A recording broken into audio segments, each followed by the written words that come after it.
প্রিয় দর্শক, সাজ্জাদ কাদিরের সালাম নেবেন। আসসালামু আলাইকুম, প্রীতি এবং শুভেচ্ছা। এই মুহূর্তে আপনাদের সামনে কথা বলতে এসেছি। সাবেক রাষ্ট্রপতি দেশে ফিরলেন, প্রধানমন্ত্রী শেখ হাসিনাও ফেরবার প্রস্তুতি নিচ্ছেন। সাবেক রাষ্ট্রপতি আব্দুল হামিদ গত ৮ মে তিনি গুরুতর অসুস্থ হয়ে চিকিৎসার জন্য গিয়েছিলেন। তিনি এতটাই অসুস্থ ছিলেন যে হুইল চেয়ারে লুঙ্গি পরে তাকে বিদেশ যেতে হয়েছিল এবং তিনি আসলে এতটাই অসুস্থ, চিকিৎসা শেষে দেশে ফিরেছেন প্রায় ৩১ দিন। গতকাল রাতে মধ্যরাতে ১:৪৫ শাহজালাল বিমানবন্দরে তিনি অবতরণ করেছেন এবং এয়ারপোর্টের আনুষ্ঠানিকতা শেষ করে তিনি রাত ৩টায় এয়ারপোর্ট ত্যাগ করেছেন। তিনি এতটাই অসুস্থ, তিনি তার শারীরিক অবস্থা, বিশেষ করে তার ছেলে, তিনি বিদেশ যাওয়ার পরে তার ছেলে ফেসবুকে স্ট্যাটাস দিয়ে যেটি বলেছিলেন যে আব্দুল হামিদ নিতান্তই চিকিৎসার জন্য যাচ্ছেন, তিনি অসুস্থ, তিনি দাঁড়িয়ে থাকতে পারেন না, হুইল চেয়ারে চলেন, এমনকি তার ওজন কমতে কমতে এতটাই কমে গেছে যে ৫৪ কেজিতে নেমেছে, যার দরুন তার জামা কাপড় গায়ে হয় না। এই জামা কাপড় না হবার কারণে তিনি লুঙ্গি পরে বিদেশ গেছেন, লুঙ্গি পরে বিদেশ থেকে এসছেন।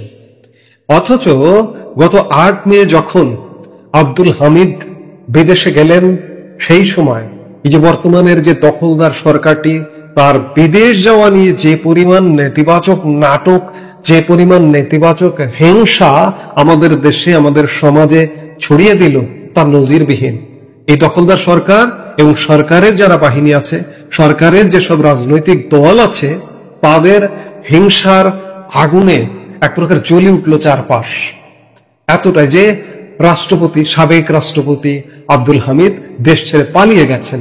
গণমাধ্যম বলছে যে কেউ কেউ বলছে পালিয়ে গেছেন, কেউ কেউ না, স্বয়ং এই যে বর্তমান যে আমাদের এই যে রাষ্ট্র, এই যে দেশ, এই দেশে একটি দখলদার সরকার, স্বয়ং এই সরকারটি রাষ্ট্রীয়ভাবে এমন কথা বলেছে এবং রাষ্ট্রীয়ভাবে বলবার কারণে কমপক্ষে ৩ জন পুলিশ কর্মকর্তার চাকরি খেয়েছে।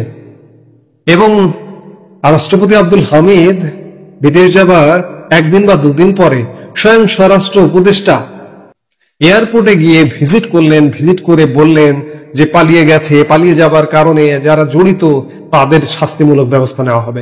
এবং সেই শাস্তিমূলক ব্যবস্থা নেওয়া হলো ৩ জন পুলিশ কর্মকর্তার বিরুদ্ধে। রাষ্ট্রপতি আব্দুল হামিদ দেশে ফিরে এসেছেন, এখন সরকার কি করবে? সে সময় তিনি যখন চিকিৎসার জন্য বিদেশে গেলেন, তখন বেশ তো নাটক হলো। তিনি যে চিকিৎসার জন্য বিদেশে গেছেন এবং তিনি যথাসময়ে চিকিৎসা শেষে দেশে ফিরবেন, এটি তার ছোট ছেলে ফেসবুক স্ট্যাটাস দিয়েও জানিয়ে দিয়েছিল কিন্তু। এবং তিনি সাবেক রাষ্ট্রপতি আব্দুল হামিদ কথা রাখলেন, ৩১ দিনের চিকিৎসা শেষে তিনি দেশে ফিরেছেন। এখন সরকারের স্ট্র্যাটেজি কি হবে? আব্দুল হামিদের নামে কিশোরগঞ্জে একটি মিথ্যা হয়রানিমূলক হত্যা মামলা আছে। এই মামলার কারণেই তার বিদেশ যাওয়া নিয়ে সেই সময় প্রশ্ন উঠেছিল। আব্দুল হামিদ যেটি জানা যাচ্ছে যে তিনি দেশে ফিরবেন, তিনি যদি মৃত্যুবরণ করেন তিনি দেশের মাটিতে মরবেন, এমনকি তিনি গ্রেপ্তার হবারও প্রস্তুতি নিয়ে এসছেন। এই যে গুরুতর একজন অসুস্থ মুমূর্ষু একজন রোগীকে ইউনূস সরকারকে অ্যারেস্ট করবেন? দেখি, করুন, কেমন পারেন। আপনাদের সেই সময় উনি যখন বিদেশ গেলেন সেই সময়ের নাটক দেখলাম, এখনকার নাটকটা একটু দেখতে চায় দেশবাসী। আপনারা যত নাটক করবেন, যত জল ঘোলা করবেন, তত আপনাদের বিপদ সামনে আরো বেশি করে আসবে।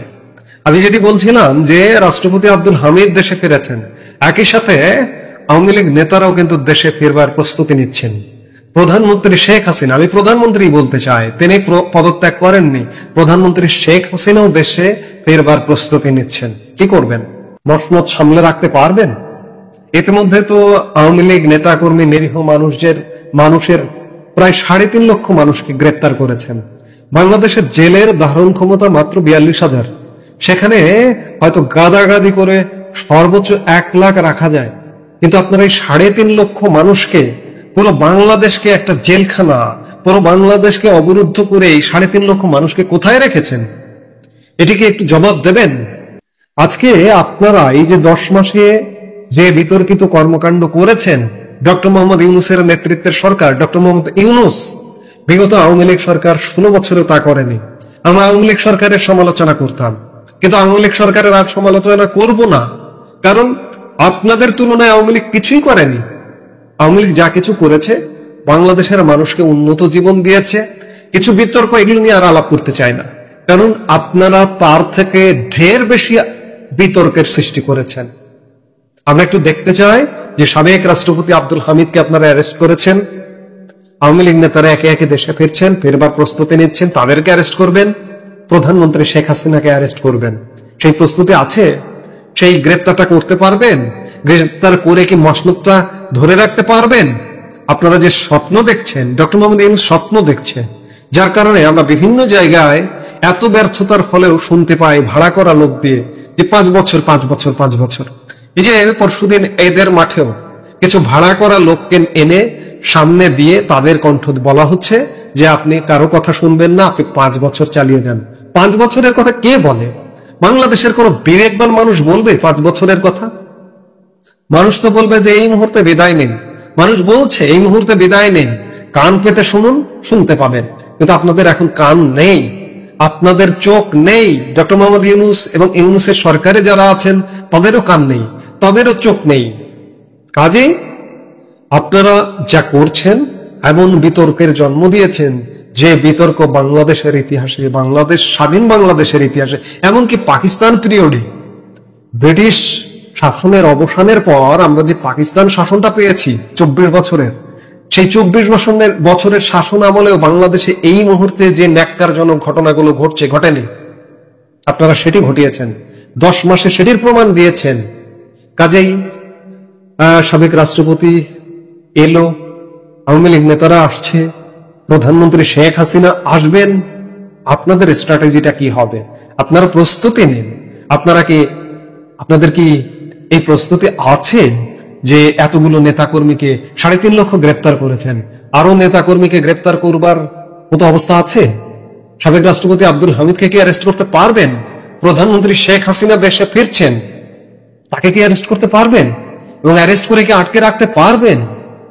পারবেন না। সেই সময় গত 10 মাসে আপনারা পরীক্ষায় ফেল করেছেন, সেই জায়গাটি আপনারা পারতেন। আর বিগত সময়ে যেসব অনিয়ম হয়েছে সেগুলোর বিরুদ্ধে আপনারা যদি ভালো কিছু হতেন তাহলে আপনারা পারতেন, কিন্তু আপনারা ভালো কিছু নয়। আমি বললাম যে পাকিস্তান পিরিয়ডেও, বিগত 78 বছরেও এই যে স্বাধীনতা লাভ করেছে, ভারত স্বাধীনতা বা পাকিস্তান স্বাধীনতা ব্রিটিশ শাসনের জাতাকল থেকে বেরিয়েছে 77 বছর হয়ে গেছে, বাংলাদেশের 54 বছর। এই 54 বা 77 বছরে বাংলাদেশে এই মুহূর্তে যে পরিমাণ ন্যাক্কারজনক ঘটনা ঘটছে তা ঘটেনি। কাজে এই যে এত নাটক করলেন, রাষ্ট্রপতি আব্দুল হামিদ পালিয়ে গেল, এখন কি জবাব দেবেন? আমরা চাই আপনারা রাষ্ট্রীয়ভাবে একটা জবাব দিন যে আব্দুল হামিদ পালিয়ে গেল, পালানো লোকটা আবার ফিরে এলো কিভাবে, এই বিষয়টা কিভাবে ঘটলো, একটু সরকারের তরফ থেকে একটু ব্যাখ্যা চাই আমরা। এই মুহূর্তে এ পর্যন্তই। সবাই ভালো থাকুন, সুস্থ থাকুন। আসসালামু আলাইকুম রহমতুল্লাহি ওয়া বারাকাতুহু। সম্মানিত দর্শক, ডক্টর মোহাম্মদ ইউনূসের যে লন্ডন সফর, সেই লন্ডন সফরের অনেকগুলো বিষয় নিয়ে বাংলাদেশে আলোচনা সমালোচনা রীতিমতো তুঙ্গে। বিভিন্নজন বিভিন্নভাবে বিষয়টি বিশ্লেষণ করার চেষ্টা করছেন। পবিত্র ঈদুল আজহার পর সেনাপ্রধানের সঙ্গে তার যে বৈঠক এবং সস্ত্রীক সেনাপ্রধান যেভাবে তার সঙ্গে দেখা করেছেন এবং তাদের দুজনের মধ্যে যে বডি ল্যাঙ্গুয়েজ, সেখানে স্পষ্টতই বোঝা যাচ্ছে যে বরফ গলেছে। ডক্টর মোহাম্মদ ইউনূস যেভাবে হেসেছেন, তারপরে সেনাপ্রধান যেভাবে তার যে খুশি, সেই খুশির তিনি চেপে রাখতে পারেননি। তাতে মনে হয়েছিল যে গত কয়েক মাসে সেনাপ্রধান এবং ডক্টর মোহাম্মদ ইউনূসের মধ্যে যে দূরত্ব তৈরি হয়েছিল সেটা এই পবিত্র ঈদুল আজহার এই সময়টিতে কেটে গেছে এবং এর পেছনে নানা রকম আন্তর্জাতিক চাপ, সেটা ইউনূস সাহেবের উপর হতে পারে, সেনাপ্রধানের উপর হতে পারে, যা হোক, যার প্রেক্ষিতে তাদের মধ্যে একটা সৌহার্দ্যপূর্ণ সাক্ষাৎকার হয়েছে। এবং আর আশ্চর্য ব্যাপার হলো যে এই সাক্ষাৎকারটির আগে সেনাপ্রধান যে সাক্ষাৎ করলেন তার আগে ডক্টর মোহাম্মদ ইউনূস জাতির উদ্দেশ্যে একটা ভাষণ দিয়েছেন এবং সেই ভাষণে তিনি সরাসরি বিএনপিকে এবং সেনাপ্রধানকে একটা চ্যালেঞ্জ ছুড়ে দিয়েছেন, যেন তেন চ্যালেঞ্জ নয়। বিএনপির পক্ষ থেকে, সেনাপ্রধানের পক্ষ থেকে যুগপৎ একটা চ্যালেঞ্জ ছিল যে ডিসেম্বরের মধ্যে নির্বাচন হবে, এবং নতুন বছরে 2026 সনের জানুয়ারিতে একটি নতুন সরকার ক্ষমতায় আসবে। এটাকে একেবারে ডাইরেক্ট চ্যালেঞ্জ দিয়ে ডক্টর মোহাম্মদ ইউনূস বললেন এপ্রিল মাসে নির্বাচন হবে, প্রথম সপ্তাহে। তো কোনো ইফ নেই, বাট নেই, কিন্তু নেই। বিএনপি তো রেগে আমি আসছি, এটা কি ধরনের কথা? আবার অন্যদিকে সেনাপ্রধান এটার যে বিপরীতে যে প্রতিক্রিয়া দেখাবেন, সেই প্রতিক্রিয়া না দেখিয়ে তিনি বরং একটি সৌহার্দ্যপূর্ণ পরিবেশে ডক্টর মোহাম্মদ ইউনূসের সঙ্গে দেখা করলেন। এগুলো নিয়ে আলোচনা হচ্ছে। আবার এই আলোচনার পরে তিনি লন্ডনে যাবেন। সেখানে ব্রিটেনের যে রাজা, তিনি তাকে একটি পুরস্কার দেবেন। এবং যেহেতু ব্রিটেনের রাজা রাজকীয়ভাবে এই পুরস্কার দিচ্ছেন, এবং আপনি জানেন যে এই ধরনের পুরস্কারের ক্ষেত্রে, ব্রিটেনের রাজার যে কোনো পুরস্কারের ক্ষেত্রে ব্রিটেনের যেমন একটা স্বার্থ থাকে, তেমনি আমেরিকার একটা গ্রিন সিগন্যাল থাকে। আমেরিকা কোনো একটি মানুষকে যখন সমর্থন করতে চায়, বড় করতে চায়, তখন তারা 3-4টি দেশ দিয়ে এই কাজটি করায়। প্রথমত ইংল্যান্ডকে দিয়ে তারা একটা অ্যাক্রেডিটেশন দেয়, রাজাকে দিয়ে, যেটি আব্বাসীয় খিলাফতের সময় সেই খলিফার দরবার থেকে হতো। তো এমনি আমেরিকা যা চায় সেটাকে সিল্ড করার জন্য, সিলমোহর লাগানোর জন্য তারা ব্রিটেনের যে রাজপরিবার, সেই রাজপরিবারকে ব্যবহার করে। দ্বিতীয়ত তারা কানাডাকে ব্যবহার করে, আমেরিকা কানাডিয়ান গভর্নমেন্ট এবং পার্লামেন্টকে ব্যবহার করে। এরপরে তারা অস্ট্রেলিয়াকেও ব্যবহার করে। এটা হলো আমেরিকার একটা পলিসি। তো সেক্ষেত্রে তিনি এই সময়টাতে কি করেছেন আমি জানি না, কতটা সফল হয়েছেন তা তো আমরা হাড়ে হাড়ে দেখতে পাচ্ছি। কিন্তু ব্রিটেনের রাজা তাকে পুরস্কার দিবেন। এখন সেই পুরস্কার কি জন্য দিবেন বাংলাদেশের? মানে ডক্টর মোহাম্মদ ইউনূসের ক্ষুদ্র ঋণের জন্য, 3G থিওরির জন্য, নাকি তিনি বাংলাদেশে একটা মানে সফল গণবিপ্লব ঘটিয়েছেন এবং একটি বিপ্লবী সরকারের নেতৃত্ব দিয়ে 10 মাস এই সরকারটাকে চালিয়ে নিচ্ছেন, এই সফলতার জন্য? আমরা কিচ্ছু জানি না। কিন্তু যেটা আন্দাজ করতে পারি সেটি হলো এই যে তাকে একটা পুরস্কার দেওয়া হচ্ছে, সারা পৃথিবীর গণমাধ্যমে এটি প্রকাশিত হবে, বিবিসি দৌড় দেবে, CNN দৌড় দেবে, ইকোনমিস্ট এগিয়ে আসবে, তারপর অন্যান্য যে সকল আরও বিখ্যাত পত্রিকা রয়েছে, আল জাজিরা তার পিছনে ছুটবে। এবং এটাই আমেরিকা চাচ্ছে এবং ডক্টর মোহাম্মদ ইউনূস চাচ্ছেন। এবং ডক্টর মোহাম্মদ ইউনূস মেন্টালি তিনি বাংলাদেশের সাংবাদিকদেরকে সাংবাদিকই মনে করেন না। এদের সাথে কথা বলা তার রুচিতে বাধে। এই জন্য তার যদি কোনো কথাবার্তা বলতে হয়, তিনি সবসময় আন্তর্জাতিক গণমাধ্যমে কথা বলতে অভ্যস্ত এবং ওটাকে তিনি মেনে নেন। এমনকি শেখ হাসিনা তার বিরুদ্ধে বাংলাদেশে এত কিছু বলেছেন, তিনি কখনো কোনো সাংবাদিকের কাছে বলেননি যে আমাকে নিয়ে 2 কলম লিখো, বা তার যে মিডিয়া সেল, সেই মিডিয়া সেল বাংলাদেশের কোনো সংবাদপত্রের সঙ্গে ওইভাবে যোগাযোগ করার চেয়ে তারা বরং আন্তর্জাতিক গণমাধ্যমের সঙ্গে যোগাযোগ রক্ষা করেছেন। তো এই যে ডক্টর মোহাম্মদ ইউনূসের আন্তর্জাতিকতা, মানে তিনি যদি বিদেশের মাটিতে বসে 1 কাপ চাও খান, এটি বাংলাদেশে ঘি পোলাওয়ের চেয়ে তার কাছে উপাদেয়। তিনি যদি হোয়াইট হাউসের একজন অধস্তন কর্মকর্তা, তার সঙ্গে তিনি বৈঠক করেন কোনো একটা ক্যাফেটেরিয়াতে বসে, ওটা তার কাছে এতটা গুরুত্বপূর্ণ যে বাংলাদেশে যে কোনো রাজনৈতিক দলের হর্তাকর্তার সঙ্গে তার বৈঠক এসছে, ওটাকে তিনি গুরুত্বপূর্ণ মনে করেন। তো সেই যে আন্তর্জাতিক যে লবি তার রয়েছে, সেই লবির ক্ষেত্রে যদি আপনি বিচার করেন, বিশ্লেষণ করেন, তাহলে একমাত্র আওয়ামী লীগের সেই আন্তর্জাতিক লবিটা রয়েছে, যারা ডক্টর মোহাম্মদ ইউনূসের সঙ্গে ইনপার্সন যোগাযোগ রক্ষা করতে পারে। সেই প্রসঙ্গে পরে আসবো। তার আগে যেটা বলে নিই সেটা হলো তিনি যে লন্ডন যাবেন, লন্ডন যাওয়ার পরে তার সঙ্গে তারেক রহমান সাহেবের একটা বৈঠক হতে পারে। এটি নিয়ে সবাই ইমাজিন করছেন, এটার কোনো সত্যতা নেই, এটার কোনো বাস্তবতা নেই। বিএনপির পক্ষ থেকে কিছু বলা হয়নি, ডক্টর মোহাম্মদ ইউনূসের পক্ষ থেকে কিছু বলা হয়নি, কিন্তু আমরা আশা করছি। ফলে আমরা বানিয়ে বানিয়ে নানা রকম কাব্য তৈরি করছি, শিল্প সাহিত্য তৈরি করছি যে ডক্টর মোহাম্মদ ইউনূসের সাথে তারেক রহমান সাহেবের একটা বৈঠক হবে, তারপরে বিশাল কিছু একটা হবে। এটা জাস্ট আমাদের একটা কল্পনা, কিন্তু এটা আদৌ হবে কি হবে না এটা আমরা কিচ্ছু জানি না, এবং হওয়ার সম্ভাবনা চাইতে না হওয়ার সম্ভাবনাটা খুব বেশি। এই গেল ডক্টর মোহাম্মদ ইউনূস ভার্সেস তারেক রহমান। কিন্তু যেটি আমরা কল্পনা করিনি, আমাদের মস্তিষ্কে যেটা আসেনি, সেটি হলো শেখ হাসিনার বোনের মেয়ে, ব্রিটিশ সংসদ সদস্য, প্রায় 4 বার যিনি এমপি হয়েছেন, এবং ব্রিটিশ সরকারের একজন গুরুত্বপূর্ণ মন্ত্রী ছিলেন, খুবই গুরুত্বপূর্ণ মন্ত্রী ছিলেন, এবং বর্তমান যিনি প্রধানমন্ত্রী রয়েছেন তার খুব ঘনিষ্ঠ বন্ধু, সেই টিউলিপ সিদ্দিকী নাটকীয়ভাবে, ড্রামাটিক্যালি একটা চিঠি লিখেছেন ডক্টর মোহাম্মদ ইউনূসকে। চিঠির ভাষা খুবই চাতুর্যপূর্ণ, খুবই প্রফেশনাল, এবং এই চিঠিটি ডক্টর মোহাম্মদ ইউনূসের জন্য একটা লায়াবিলিটিস হয়ে পড়েছে, ইতিবাচক এবং নেতিবাচক অর্থে। নেতিবাচক হলো যে চিঠিতে টিউলিপ সিদ্দিকী তাকে একবারও অন্তর্বর্তীকালীন সরকারের চিফ অ্যাডভাইজার বা রাষ্ট্রপ্রধান বা সরকার প্রধান কোনো কিছু সম্বোধন করেননি। তার কাছে যে সকল অভিযোগ করেছেন, যে সকল কথাবার্তা বলেছেন, তাতে ডক্টর মোহাম্মদ ইউনূসের যে কর্মকাণ্ড, তার সরকারের কর্মকাণ্ডকে তিনি চ্যালেঞ্জ করে দিয়েছেন। তো এই চিঠির ভাষা তার জন্য অবমাননাকর। এই গেল এক। দ্বিতীয়ত, তিনি এই চিঠিটি লিখেছেন on behalf of British parliament, অর্থাৎ তিনি ব্যক্তি টিউলিপ সিদ্দিকী নন। তিনি সেখানে উল্লেখ করেছেন তার রাজনৈতিক পরিচয়। তিনি বর্তমানে সংসদ সদস্য এবং he is representing the British government and British parliament.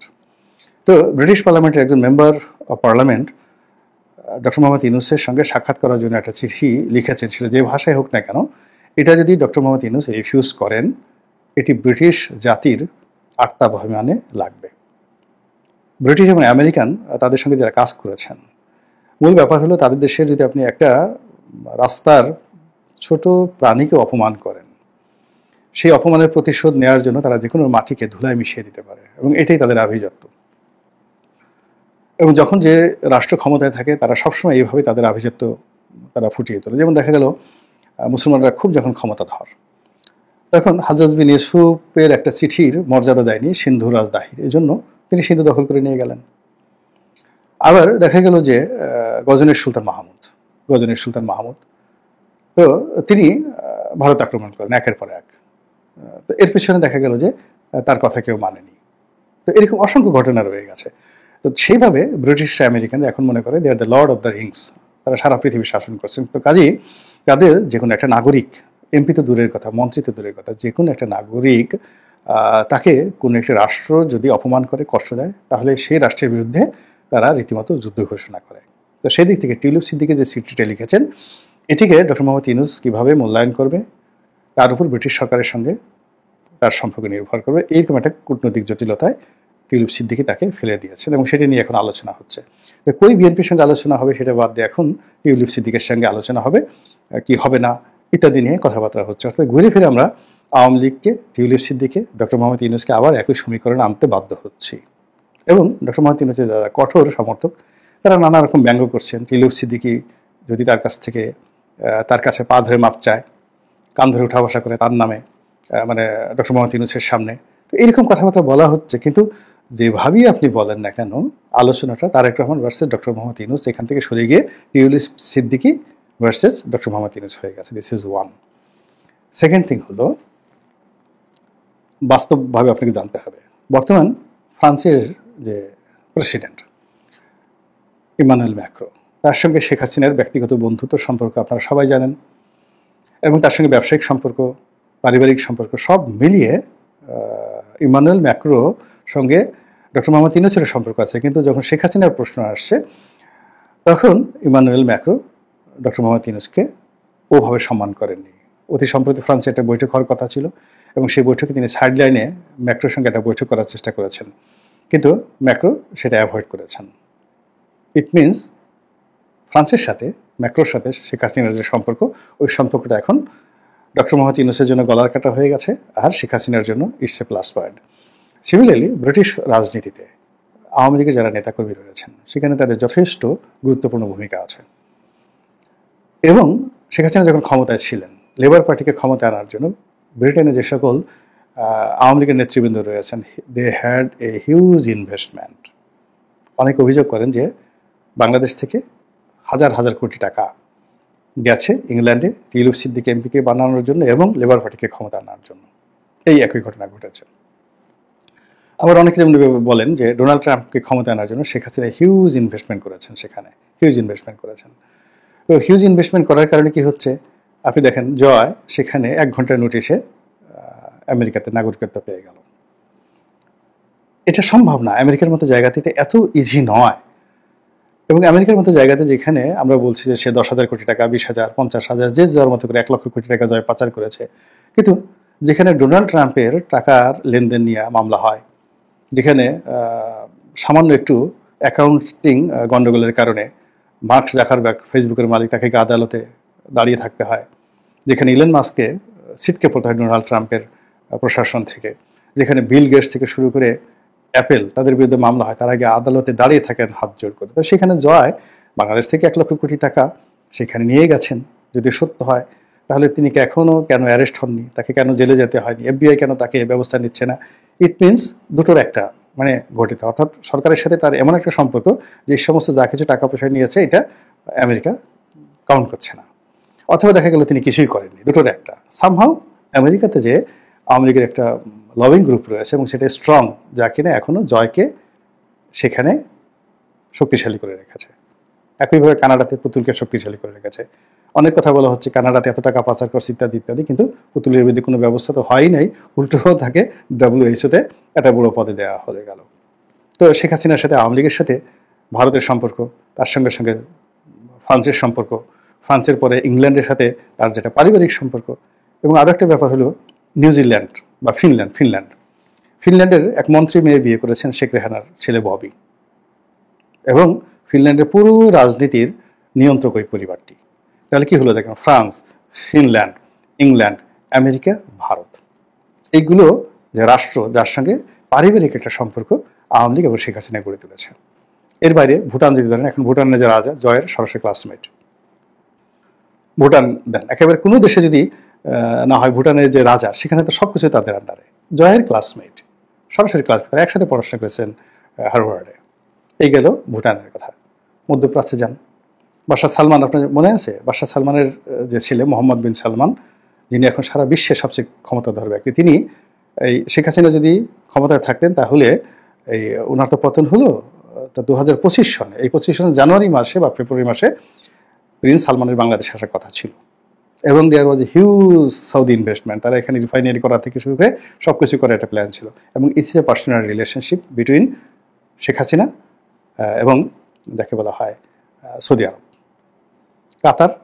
এই যে কাতারের যে বর্তমান আমিরের যে বাবা, তার সঙ্গে শেখ হাসিনার ব্যক্তিগত বন্ধুত্ব, তার পার্সোনাল ফ্রেন্ডশিপ, আই নো, আমি সাক্ষ্য দিয়েছি, চ্যালেঞ্জ দিয়ে এটা সাক্ষ্য দিচ্ছি।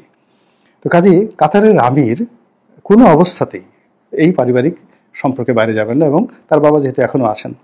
তো এই যে ঘটনাগুলো ঘটছে, অর্থাৎ আওয়ামী লীগের যে আন্তর্জাতিক কানেক্টিভিটি, সেই আন্তর্জাতিক কানেক্টিভিটির যদি প্রেশার থাকে, সেই প্রেশারটা ডক্টর ইউনূসের যে আন্তর্জাতিক কানেক্টিভিটি আছে এর সঙ্গে একটা সমঝোতা হওয়ার সম্ভাবনা থেকে যায়।